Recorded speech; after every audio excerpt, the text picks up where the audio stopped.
wait a minute. The rumor from the inside is that Sandi was off today because it's Passover, but what does that say about Mike Miller and Sonny Hirsch and Hank Goldberg and all of the other Jewish people in the Isle of Dreams? I mean, does everybody take off for all of Passover? That's getting pretty religious now, right?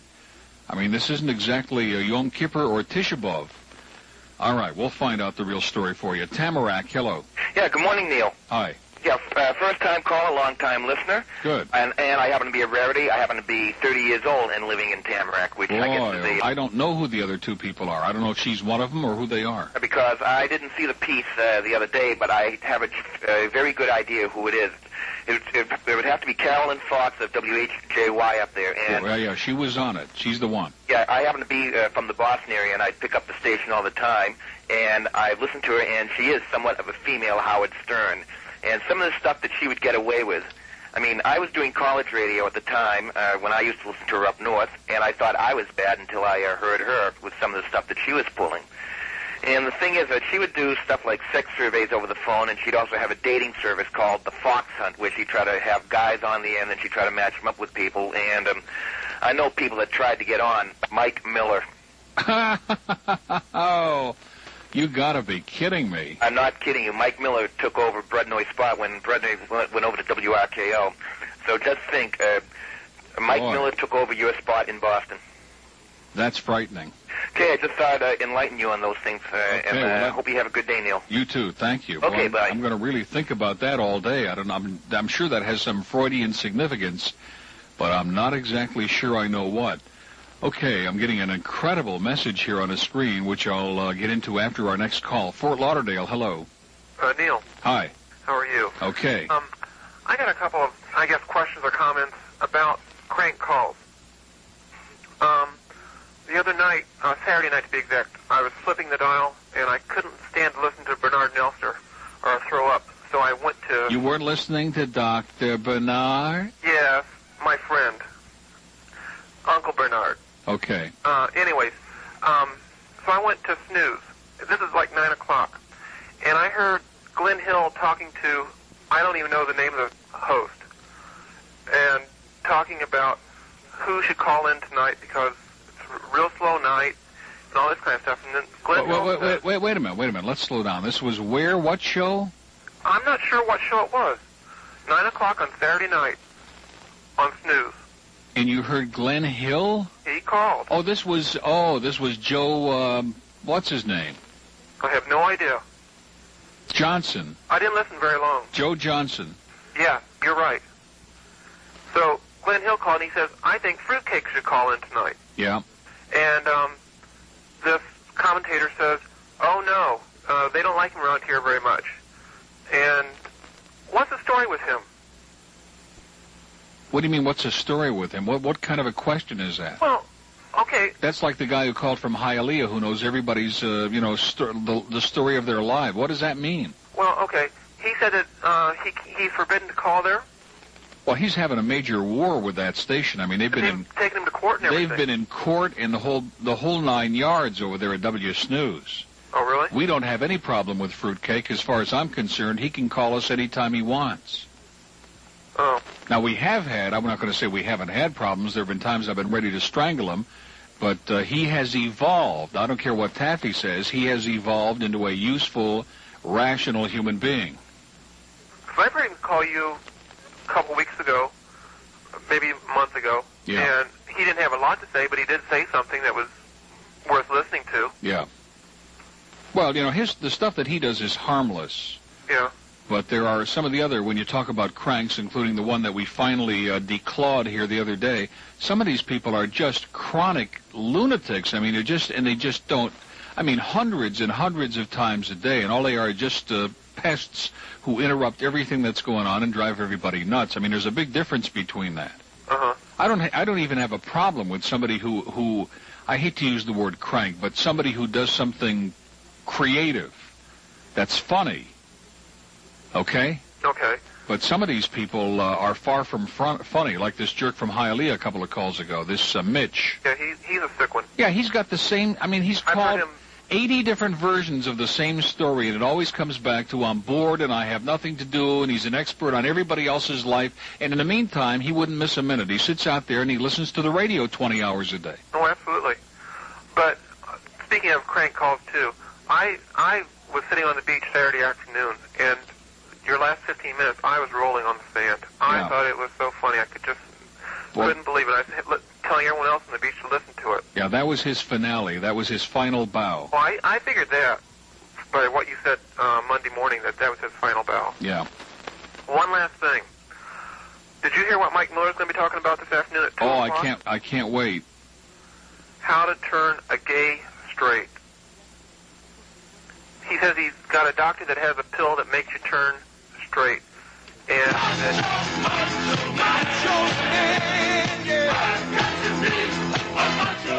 I'll tell you one thing, you better pass it around to most of the talk hosts. Boy, this market's going to change fast if we've got a pill. That's what he says. He's going to be talking about it at 2 o'clock. Now all Mike needs to do is find another doctor with a pill that makes a boring guy interesting. And he'll really have a show. Yeah. Okay, I'm going to listen to that. I wouldn't miss that for all the money in the world. And Bill Calder has been saying all day long that Sandy's going to be off for the rest of the week. So Passover lasts for her for 4 days, I guess. Well, the message that we get now is that Mike Miller is answering the call lines at IOD, which I find bizarre, but I guess, he's auditioning for any job that he can keep. And he's telling everybody that Sandy's just resting for a few days and it has nothing to do with Passover. So it's real mysterious, let's put it that way. Yeah, I'm sure she's going to get passed right over in about a couple of weeks. You think so? Yeah. I hope so. Well, that would mean that Kane would be on in the morning probably and Miller in the afternoon. Boy, wouldn't it be great to have Kane on here in the morning? Well, I think she's going to get passed over and then they're going to put Miller at 3 o'clock in the morning. And what are they going to do in the midday? Dead air? Yeah, hey, that would be good. Well, when Miller's on, they've already got that. Mm-hmm. Okay, listen, be sure and sign those petitions. Oh, yeah. I'll see you later. Bye, thank you. It's 11 before 1. Man, this is turning into a wild show here today, isn't it? We're getting all kinds of little tidbits and little rumblings and grumblings. It's like when you start getting bad indigestion. And just in the beginning, your stomach starts the first little rumbles, and then it, turns into like a maelstrom. That's incredible. Next call on a mobile phone. Hello. Hello, Neil. How are you today? Good. How you doing? I'm doing pretty good. I got a couple of restaurants for you in Boca Raton. And it's in Dade County, 624-0191. I think we have another break to do here, and we'll come right back. Now, in honor of that show that he's going to be doing, if that's true, that he's got the guy with the pill, that kind of makes your wrist straighten out, don't you think we ought to do something for Mike today? Couples concerned about... She does everything. She covers his tail all morning until he gets in. Well, I guess nobody's going to get... A while ago, say that Glenn Hill called in on W Snooze. Right. I heard the same call. It was Paul Carson that was a host. Now, I could practically swear that it was not Glenn Hill. Wait a minute. I'll tell you exactly what gave me away. Wait a minute. Who is Paul Carson? Is that Johnny's grandson? Well, maybe it's... Well, whoever it is. But he was also on Sunday night from midnight to 5. Great. But this was not Glenn Hill, although it sounded very, very much like him. But when he left, because I heard you, I guess the day he was leaving, going to Tampa or wherever he was going. Yeah, he's not even in town. Well, his laugh, I wish you'd make me a tape of it. It would just lull me to sleep. I love to hear him laugh. Yeah, well, we're thinking of hiring Glenn just to pay him to come in here and laugh in the background. To me, he just sounds like the all-American boy next door. You know what I'm saying? But I really don't I never quite thought of it that way, but... But he sounded... the impression that I got when he called was that he was a regular caller to this WNWF. Yeah. Now, that's the impression I got. Well, maybe it was Mitch. No, I heard Ken. him, too. And, or Mike. Oh, Lord. Oh. Or him, too. A full-time job keeping up with everything and everybody and who said what. I know. Radio. The leeway you want. I think you're very intelligent. Well, you see, I kind of operate in a vacuum, which is unfortunate, but they don't talk very much to me, and I avoid them like the plague. and we're having a little meeting here tonight. This is, again, little inside stuff. We're having a little talk show meeting, and the reason I'm having the guy from the FCC on Friday on the air, see, I could call them off the air and try to get some kind of clarification, but I want to do it on the air because I want to put it on the record exactly where the FCC stands and what the parameters are in terms of language and in terms of anything as far as what they're concerned about. Well, I don't think that your listening audience is offended. I don't think. You've never used any word on your show that I've been alarmed or astonished or shocked or appalled about. In fact, I think it's quite humorous, and I think that your management needs to lighten up. Well, forget the lighten up. I think they just have to have a little bit of sense of humor, and I think that they also have to have some intelligence. And I really don't know who's running the program over there, but I think that if they ever thought of taking you off the air, I'm just using this.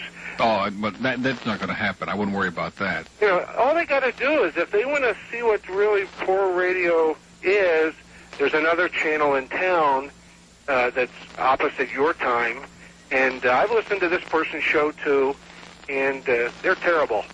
They're terrible. They really are. Which one are we talking about? I think you call him Alice. Oh, Alice. Yeah, yesterday I reached my ultimate frustration point with that child because he's been doing my shtick for 7 years and making a very nice income, just repeating my material. And I've always, made fun of it, but it's gotten to the point lately where it's like he's repeating it verbatim, and it's like his show is an appendage to this one, like we are somehow connected. And his show at all. It's just incredible. Somewhere along the line, he's got to go out on his own and be his own human being. The rumor is that even when he passes gas, it's not his own. So there's got to be something wrong there somewhere. Well, I think that, to be honest, I think you shouldn't even mention his show, because I think by mentioning it, you give him some kind of credence. Well, listen. I don't think he's worth it. I try to do, a good job for everybody in the market. Look at Mike Miller. Here's a guy that nobody would mention. They'd be too embarrassed. And I just keep doing everything in my power so that when he gets canned in a couple of weeks, nobody will say, hey, it was Neil's fault, he ripped him. I'm giving him all the publicity I can until they can him. And they're going to, believe me. He's the odd man out. Well, I hope that your management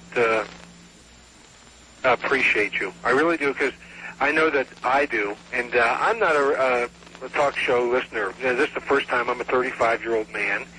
And like I said, I'm in construction, and I'm driving around, and I turn on the radio, and instead of turning on FM and listen to that garbage that they've got on the radio, I'd rather listen to you. And I think that your program's pretty good, and I want you to keep it up, and I want you to know that you've got a lot of people out here that probably don't call in, but that listen to you. I know my mother never calls in, and her sister doesn't, but they listen to your program faithfully. And every day when I go over to my mother's to see her for a few minutes, we have a conversation about your show, and we get quite a bit of kicks about it. And I just hope that your management smartens up a little bit. Okay, I'm going to tell them you said so. I hope they were listening. Okay, thanks a lot. Yes, sir. Okay, there's my agent. It's 1:50 at WINZ, and we're going to take some more calls here and make the rumor about, what's his name, Ron Sachs from Channel 10 is going to be doing afternoon drive at WNWS. Man, we got some hot things coming up this week. Incredible was going to happen before the end of the show. I can't believe it. I just can't believe it. Can we have another hour? Can we take one of Taffy's hours? No way. Huh? No way. No way, Jose? Can't do it. Boy, you've been the subject of conversation. I wouldn't do another hour for just anybody. There was a call. There was a call about me. There was a rumor started that you had called Paul Cameron, and I don't even know who he is. I don't either. Snooze. Never heard the name. And that you were talking about fruitcake or something, and then some lady called in and said it wasn't you, but she loves your laugh. Yeah. And that was about it. It wasn't that exciting, but you know how I try to build you up. Mark Kuhn's going to tape my laugh And so when I'm not here, they'll just play it when you do your dumb jokes, and I'll laugh and everything. I said we were going to pay you to laugh in the background during my show. I think that would be a great idea. Well, I think of course, he has no sense of humor. And no job, so here I am. I'm going to laugh in the background. Sounds good to me. But the show's almost over, Glenn. I just dropped in at the last one. You don't want to get people upset. Yeah, the callers get upset when I drop in. He could have been here laughing for 4 hours. It would have been great. It would have been better than Herman and McBean with that canned laughter. I told you I was never impressed by Herman and McBean. They're nothing. No. They're not funny. And they're just not funny. I used to work with Skip Herman years ago. He used to do mornings at Love 94. He may be a great guy. They had to fire him at Love 94. You notice when I said he may be a great guy, you just kept going right on, so I guess he's not a great guy. Yeah, well, they had to fire him. What is he, kind of a self-serving egotist? Well, he used to explode, blow up, and get mad. Really? And they fired him because he threw a cup of coffee into the control room board. Wait a minute. Did you hear that? He threw a cup of coffee into the control room board and got fired? Yeah. Man, if we could just get him together with the young lady who pours tea into our equipment, can you imagine? What a team! What a team! Blow this city up. Man, the two of them would have enough caffeine to put everybody, give them the heebie-jeebies in South Florida. That would be incredible. Gail and Skip together. The Gail and Skip show. Exactly. Skip and Gail. You heard of Skip and... what was it? Chip and Dale? We got Skip and Gail. So I can't even say it. I'm starting to lisp. I took one of those pills that Mike Miller's handing out. Did you hear about that? He's going to straighten the world out with pills. Mike Miller, how you doing? He's always listening. Say hi to Mike Miller. Took a couple of those pills, and you ought to see his wrist now, man. It's as limp as a dish rag. I can't believe it. This is really a rare treat to have you here on the... Boy, that place over there, man, they're just all right on the razor's edge over there at IOD. They're just on the edge. Yeah. And supposedly, another rumor is that Fowler's making the big announcement this week about whoever's replacing... Really? Whatever his name was. See how quick they forget? Yeah, it's Steve. Steve. Has Lee Fowler dried his tears yet after Steve Kane departed? I heard he was just crying and upset. Was he crushed? Yeah, that's what I heard. I think Lee had a thing for Steve, to be honest with you, which is probably part of the reason that Steve left. I mean, Steve likes doing the tying up. He doesn't like being whipped and all of that other stuff with a chain. Yeah. So you didn't go to Tampa, huh? No, Tampa. I'm not going to Tampa. I'm trying to stay in town, and I'm here doing some business. And I just dropped in to say hi. By the way, you can be one of the judges. Here's our second entry. I don't have the first one. The first one I have at home. Oh, yeah, of course. But here's the second entry in our contest. Good Lord. Oh, my God. Did you get any of the young ladies to judge? Did anyone come in to judge? And very red, by the way, I noticed, too. This isn't what we had in mind, folks. This is not a pornographic contest. Yeah, that kind of looks like the state of Florida there. As a matter of fact, yeah. And look at southeast Florida, boy. It looks like it's in bad shape. It looks like it's never going to be the same again. Can you believe that? Boy, what a sick audience I got out there. Are we going to continue the contest? Oh, yeah. Or we found our winner? Oh, we're going to... No, this is not the wiener, believe me. This is... the winner so far is at home, but that's another story. Well, listen, it's really been great seeing you.